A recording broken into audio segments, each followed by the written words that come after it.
जय हिंद दोस्त। सबसे पहले आप सभी को मैं राजेंद्र कुमार आप सभी का आज के सेशन, आज के एपिसोड नंबर 5 में स्वागत करता हूं।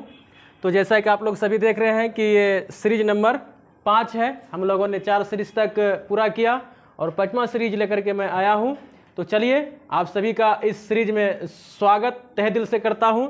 तो देखिए आज का सेशन को हम लोग लेके चलते हैं बहुत ही बेहतरीन ढंग से। तो देखिए आज के सेशन का ये मेरा पहला प्रश्न इस तरह से है, कहता है यहाँ पे मेरे दोस्त कि मैटरनिख कौन था। मैटरनिख कौन था? तो यहाँ पे है ऑस्ट्रिया का चांसलर, रूस का जार, प्रधानमंत्री या इनमें से कोई नहीं। तो याद रखिएगा आप सभी, ये जो थे मैटरनिख जो थे ये ऑस्ट्रिया का चांसलर था। क्या था? ऑस्ट्रिया का चांसलर। ऑस्ट्रिया का जो है ऑस्ट्रिया का चांसलर था। क्या था? चांसलर था। अभी भी चांसलर है, जैसे कि जर्मनी है ना, एंजेला मर्केल, ये सब तमाम लोग अभी भी जर्मनी में चांसलर ही चलते हैं। तो याद रखिएगा ऑस्ट्रिया का चांसलर था मैटरनिख। कौन था? ऑस्ट्रिया का चांसलर था मैटरनिख। ठीक है, ऑस्ट्रिया का चांसलर था मैटरनिख। समझ गया? तो इसका आंसर क्या हो जाएगा? Option number 1। देखिए रूस का जार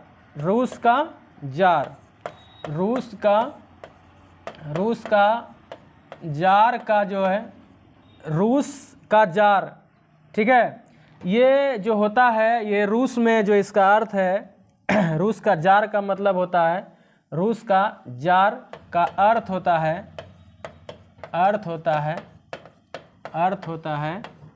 रूस का सम्राट। क्या होता है? रूस का सम्राट या शासक, ठीक है। तो इस तरह से समझ गए आप लोग। प्रधानमंत्री याद रखिएगा, प्रधानमंत्री जैसे कि मोदी जी हुए, ठीक ना, ये संसदीय लोकतंत्र व्यवस्था में प्रधानमंत्री चुने जाते हैं। तो चलिए हम लोग नेक्स्ट क्वेश्चन की ओर। तो देखिए आज का दूसरा क्वेश्चन बड़ा ही ज़बरदस्त, शानदार।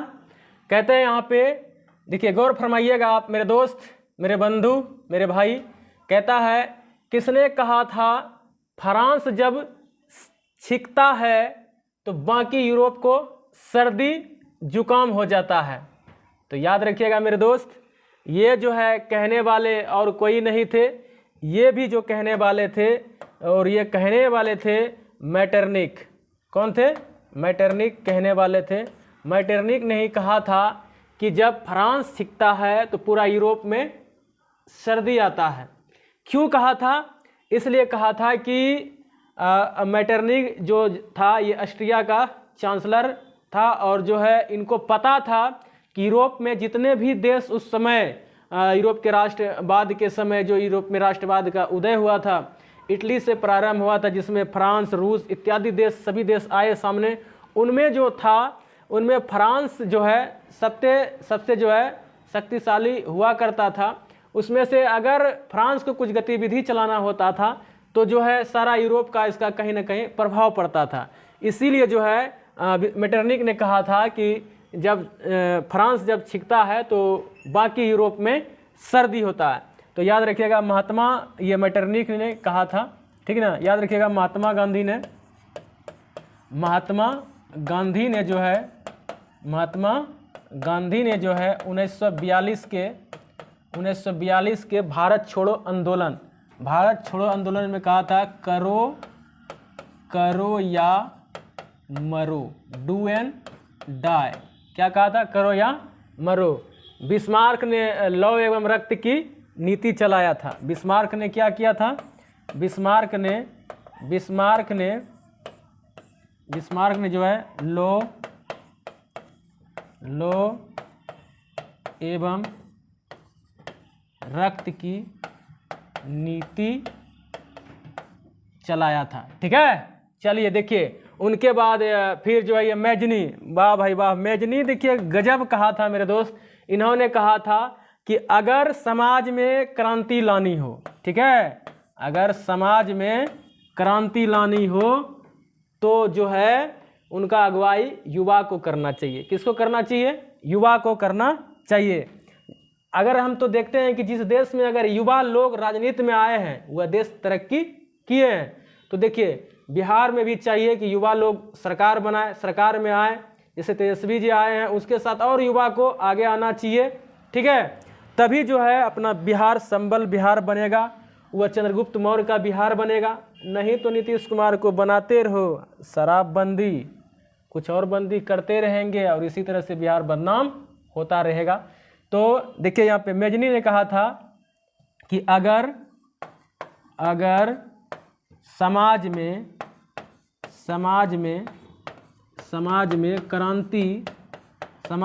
क्रांति लानी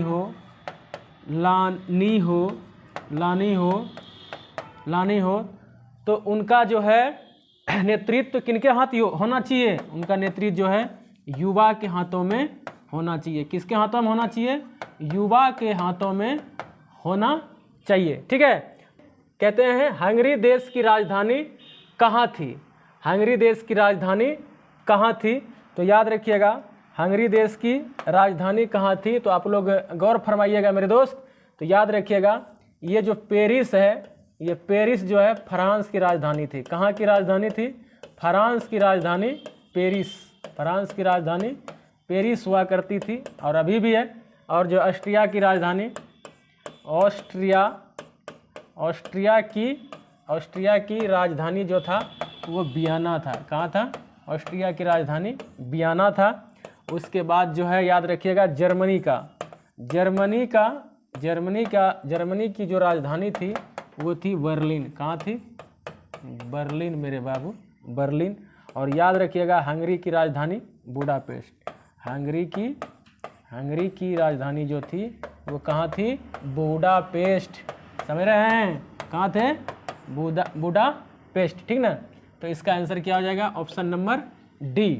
तो याद रखना दोस्त मेरे, जब आप चाहते हैं कि हमें भी बाज बढ़कर उड़ना है तो याद रखना दोस्त, अपने जीवन में आप लगातार आगे बढ़ना पड़ेगा, पढ़ाई करना पड़ेगा, तभी आप अपने मुकाम पर पहुंच सकते हैं।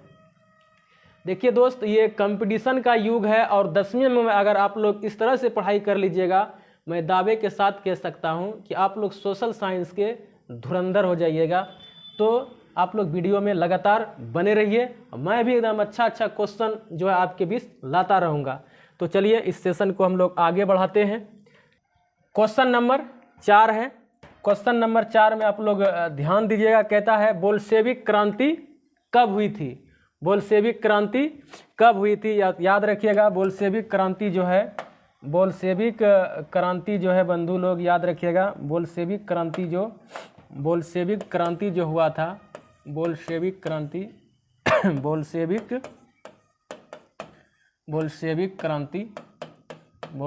क्रांति जो हुआ था, आप लोग याद रखिएगा नवंबर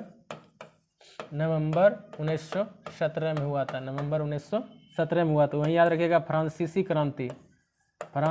क्रांति जो हुआ था, फ्रांसीसी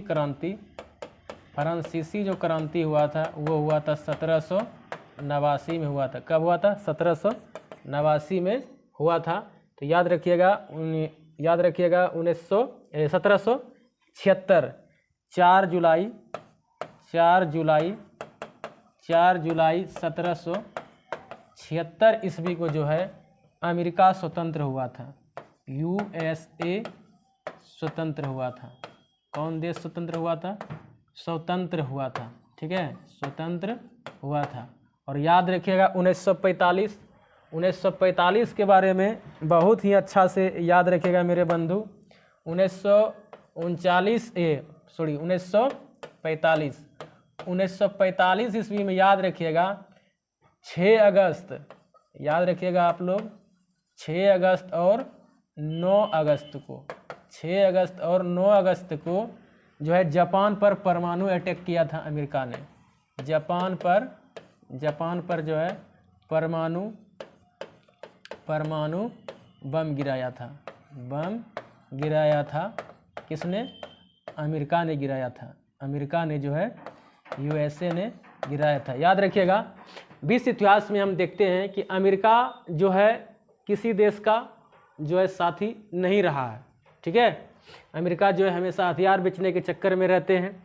तो इसका आंसर क्या हो जाएगा? बोल्शेविक क्रांति कब हुआ था? तो 1917 ईस्वी में। देखिए क्वेश्चन नंबर 5 जो कि काफ़ी शानदार क्वेश्चन है।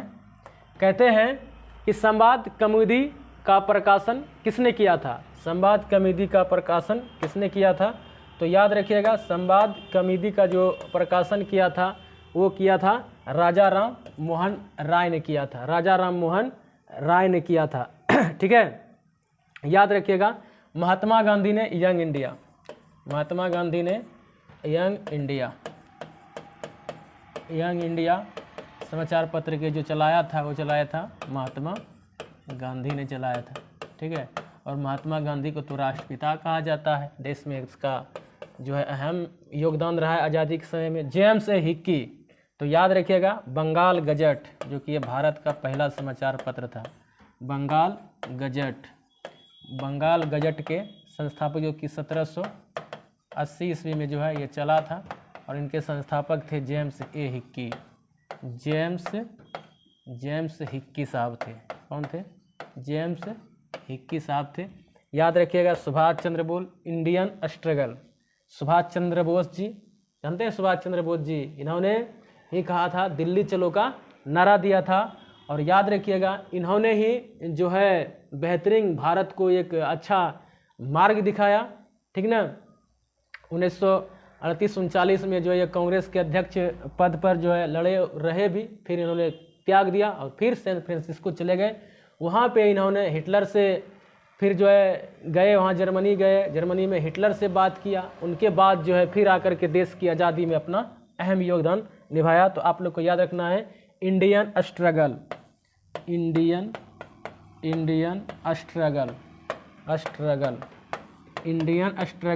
जो चलाया था वो किसने? सुभाष चंद्र बोस ने। याद रखिएगा सुभाष चंद्र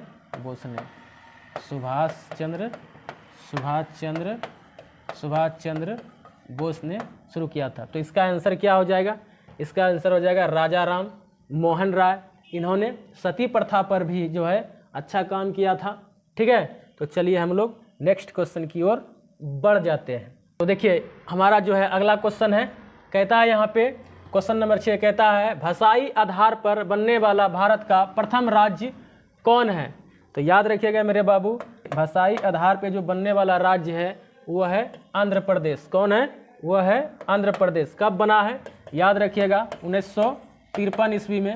1953 ईस्वी में जो है आंध्र प्रदेश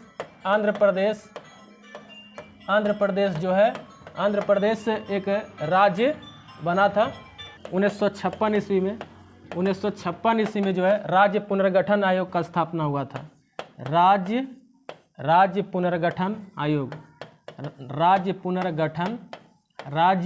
पुनर्गठन आयोग का स्थापना 1956 में हुआ था डॉक्टर फजल अली के निर्देशन में। डॉक्टर फजल अली के निर्देशन में हुआ था। और इसके साथ ही जो है पूरे भारत में जो है भाषाई आधार पर जो है राज्यों का गठन किया गया। जैसे मराठी हैं तो आप जो है उसके लिए महाराष्ट्र, गुजराती हैं तो गुजरात, ठीक ना। इस प्रकार से जो है पूरा भारत का जो है दशा और जो है दिशा तैयार किया गया। तो याद रखिएगा जूनागढ़, ये सब बातें तो जो है भारत में विलय करने के लिए मिलने का बात था। जूनागढ़ को याद रखिएगा, जूनागढ़ को जो है जो मिलाया गया था वो मिलाया गया था आपका जनमत संग्रह के द्वारा। ये भी याद रख लीजिए मेरे बंधु लोग। कहते हैं जूनागढ़ के बारे में याद रखिएगा, जनमत संग्रह के द्वारा मिलाया गया था। उनके बाद याद रखिएगा हैदराबाद याद रखिएगा। हैदराबाद को पुलिस कार्यवाही के द्वारा। उनके बाद याद रखिएगा कश्मीर को जो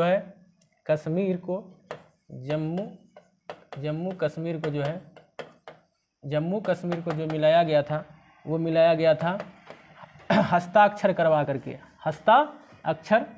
करके वहाँ के नागरिकों से, ठीक है। तो ये इतना जो है बारे में आप लोग जानिएगा।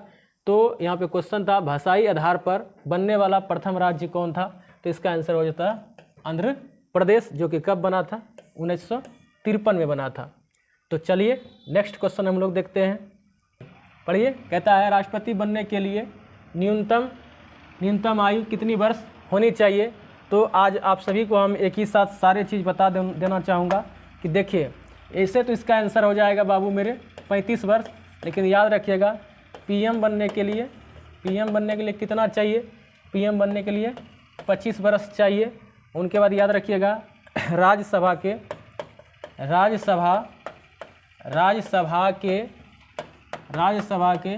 सदस्य बनने के लिए, राज्यसभा का सदस्य बनने के लिए 30 वर्ष कम से कम आयु होनी चाहिए। उनके बाद याद रखिएगा कि कम से कम जो है 30 वर्ष होनी चाहिए। उनके बाद सुप्रीम कोर्ट के जो है वकील बनने के लिए तो वो भी 35 वर्ष कम से कम चाहिए। उनके बाद जो है राष्ट्रपति बनने के लिए तो 35 वर्ष हैं ही, ठीक है। उसके बाद विधायक बनने के लिए कम से कम 25 वर्ष, ठीक है, विधायक बनने के लिए कम से कम 25 वर्ष, ठीक है। तो इसका आंसर हो जाएगा आपका 35 वर्ष, ठीक है। तो चलिए हम लोग नेक्स्ट क्वेश्चन की ओर बढ़ जाते हैं। चलिए देखिए क्वेश्चन नंबर 8 कहता है अंतर्राष्ट्रीय न्यायालय का मुख्यालय कहाँ है। तो याद रखिएगा द हेग है, द हेग में जो है अंतर्राष्ट्रीय न्यायालय का मुख्यालय है। तो वहीं पे हम लोग याद रखिएगा कि WTO एवं WHO का मुख्यालय कहाँ है, जनेवा है। UNO यूनाइटेड नेशन ऑर्गेनाइजेशन का मुख्यालय कहाँ है, न्यूयॉर्क है। कहाँ है, न्यूयॉर्क। और ये न्यूयॉर्क कहाँ पड़ता है, USA में पड़ता है। कहाँ पड़ता है, USA में पड़ता है। और द हेग कहाँ है, द हेग नीदरलैंड में है। द हेग कहाँ है, द हेग जो स्थान है ये कहाँ है, वो नीदरलैंड में है, नीदरलैंड में है। कहाँ है, नीदरलैंड में है, ठीक है। उसके बाद याद रखिएगा ओपेक का मुख्यालय कहाँ है, ओपेक का मुख्यालय जो है वियना है। कहिएगा ओपेक क्या है सर, हम कहेंगे ओपेक जो है ये पेट्रोलियम संस्था है जो कि पेट्रोलियम पदार्थ को जो है नियंत्रित करती है, जो कहाँ है, ये वियना में। वियना कहाँ की राजधानी है, ऑस्ट्रिया की। तो चलिए हम, और काफ़ी शानदार क्वेश्चन देखिए, क्वेश्चन नंबर 9 है। कहता है तारापुर परमाणु विद्युत घर कहाँ है। तारापुर परमाणु विद्युत घर कहाँ है। तो इसका सही जो आंसर हो जाएगा, इसका जो सही आंसर हो जाएगा, इसका हो जाएगा महाराष्ट्र। तो वहीं पे याद रखिएगा तारापुर तो महाराष्ट्र हो ही गया। उसके बाद हम बोलेंगे रावट भाटा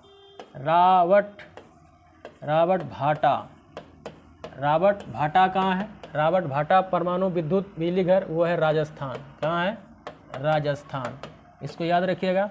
उनके बाद हम बोलेंगे काकड़ा